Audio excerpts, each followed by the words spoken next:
विधानसभा चुनाव नजदीक है तो क्या माहौल है इधर कोटपुतली में? कोटपुतली मुकेश गोयल का माहौल है। हमें तो कहीं दिखाई नहीं दे रहा, कहाँ है? आप आंखों पर पट्टी बांध रखी होगी, जिन जिन को देखना है वो देखो आकर। तो ऐसा ही माहौल था तो टिकट दे ही देता ना टिकट पार्टी। की कोई जरूरत नहीं है, जनता फाड़ देगी टिकट जिनको दिया है उनको। कैसे माहौल है मुकेश जी का? मुकेश जी का माहौल, काम करते हैं। हम्म, काम बाजार के अंदर कंटिन्यू 5 साल को 10 साल कंटिन्यू काम है, बाजार के अंदर कंटिन्यू उन्होंने ऑफिस रखा है। हम्म। हाँ, हर आदमी की सुनते हैं। काम तो कांग्रेस सरकार ने भी योजना बहुत सारी चला रखी है। पहले बाजार का खत्म कर दिया, जो रोड पर ला दिया आदमियों को। गहलोत को नहीं पता है क्या? उस राजवर्धन को नहीं पता है क्या? क्या किया उन्होंने? ये आकर कभी पूछा कि ये बाजार का क्या हाल हो रहा है? अच्छा, ये तो अतिक्रमण में आती है ना दुकानें। किसने कह दिया अतिक्रमण के अंदर आती है? बताओ, जवाब दो वहाँ जाकर। कोर्ट केस चल रहा है, जवाब तो दो, पेश तो करो। अतिक्रमण है कि क्या है आपकी? उनका तो ऐसा ही कहना है कि अतिक्रमण। उनका कहना है तो गांव को लूट रहे हैं, लूट रहे हैं, खूब लूट लो, क्या दिक्कत आ गई? अजी, जिसके पास सत्ता है वो अब सत्ता का सुख लेगा। जी। बस ये है साफ सुथरी बात। और हम तो उसके पक्ष में कतई नहीं है, मुकेश गोयल के वोट जाएंगे। अरे बीजेपी पार्टी में भी पार्टी से अलग बात है, मेरे पार्टी को खिलाफत नहीं है किसी से भी, न कांग्रेस से न किसी से, लेकिन अपना मत है, देंगे देंगे। अच्छा, व्यक्तिगत मुकेश अच्छे लगते हैं आपको? व्यक्तिगत क्यों, पूरा समाज दे रहा है ना। हम्म। देगा, पूरा समाज देगा, कोटपुतली देगा। शहर में किसी टाइम किसी को दिया था, आज किसी नहीं देगा कोई। शहर टोटल शहर देगा उसको। जी, क्या नाम है आपका? मेरा नाम बंसल है।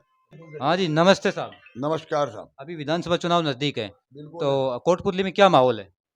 भाई, कोटपुतली में इस समय खिचड़ी माहौल है। खिचड़ी? हाँ, कौन सी खिचड़ी है? खिचड़ी पक रही है। मतदाता ये देख रहे हैं कि भाई वोट किसको दें, अच्छा। और जो मंत्री को हराएगा वोट उसको देंगे।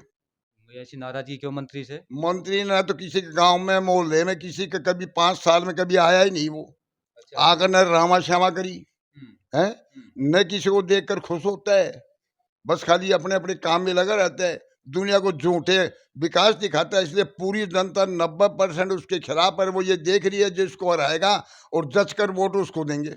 मंत्री साहब कहते हैं मेरा जितना विकास कार्य किसी ने नहीं करवाया, दावा तो बहुत करते हैं। जो 15 महीने से तो यहाँ पर बबोले उड़ रहे हैं, सड़कें टूटी पड़ी हैं। भानगढ़ से भी महान भानगढ़ कोटपुतली को बना दिया, उसको आप विकास कहते हैं क्या? मुआवजा दिया नहीं, दादागिरी और तानाशाही जो राजेंद्र मंत्री ने किस कोटपुतली में गरीब व्यापारियों के साथ में जो अन्याय किया, क्या ये बर्दाश्त करने के योग्य है क्या? इसी को विकास कहते हैं क्या? ये हालात पैदा कर रखे हैं तो कौन वोट देगा उसको? कांग्रेस सरकार ने योजना तो बहुत सारी चला रखी है। कांग्रेस सरकार तो अशोक गहलोत से कोई नाराजगी नहीं है ना लोगों को। कोई नाराजगी नहीं गहलोत साहब से। गहलोत से नाराजगी नहीं है। हैं? गहलोत से नाराजगी नहीं है। हाँ, नहीं है गहलोत से नाराजगी जनता, लेकिन नाराजगी तो मंत्री जो जैसा करेगा वैसा भरेगा। मंत्री से तो आम जनता नाराज है। इसको जज करके इसको जवाब देंगे, इसकी जमानत जब्त करके आगे जनता इसको रवाना कर देगी यहाँ से। थैंक यू, हाँ। धन्यवाद।